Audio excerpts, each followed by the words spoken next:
Good morning mga kakusina. Ito pong ating buffet sa ngayon. Yan, igado po. Yung kanina po yan, fried chicken. Ito po, igado. Yan po ang igado mga kakusina. Tapos dito meron po tayong chicken curry. Chicken curry po yan. Ito po yung lagi nasa line din natin yan, no? Pork barbecue ribs, wok style. Oh, ito po, masarap po yan. Ito naman po lengua mga kakusina. Meron din po tayong lengua rito. Yan, kalderetang baka po. Tapos meron po tayong kare-kare. Kare-kare po mga kakusina. Kare-karing liempo. Masarap po yan, crispy liempo, kare-kare po. Ito po, meron po tayong chop suey. Tapos plain rice, meron din tayo ritong yang chow. Yan po, plain rice. Tapos ito po, yang chow rice. Oh, konti na lang yung yang chow natin, paubos na. Dahil maraming customer kanina. Ito po. Dito naman po tayo sa appetizer mga kakusina. Meron dito itong pusit.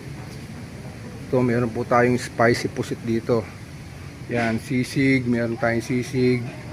Tapos ito po, Hong Kong fried chicken po. Yung ginagawa ko po yan, Hong Kong fried chicken. Saka ito po yung vegetable tempura natin. Yan po yung sauce mga kakusina. Meron tayong prito. Everyday po meron tayong ganyan, mga pritong tilapia, hito. Tapos balaw-balaw. Yan po ang kapartner nya. Ito naman mga gusto ng mga bata, hotdog, gulay, french fries. Yan po ang lagi din dito sa ating buffet mga kakusina. Ito po, meron po tayong seafood cajun. Dito po, yan. Yan din po dinadayo ng mga kabataan dito sa atin. Mga kusina, ito, salad, vegetable salad po. Tapos ito mga dessert natin, mga kalakalamay po. Yan tayong tagagawa ng kalamay, mga kakusina. Tapos fresh fruits po yan. Everyday po, ganyan po ang mga display natin dyan. Isa, nag-iiba kung anong available na nabibili natin, na luluto natin. Yan po, mga kusina. Pwede po kayong pumasyal dito sa Lutong Bahay, E&M Lutong Bahay. Bypass Road po. Ito po yan sa may Bypass Road, San Sebastian Village, Tarlac City. Yan po ang ating buffet. Pakita nyo po.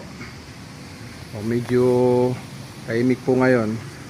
Magandang umaga po sa inyong uli mga kusina. God bless po sa inyo lahat.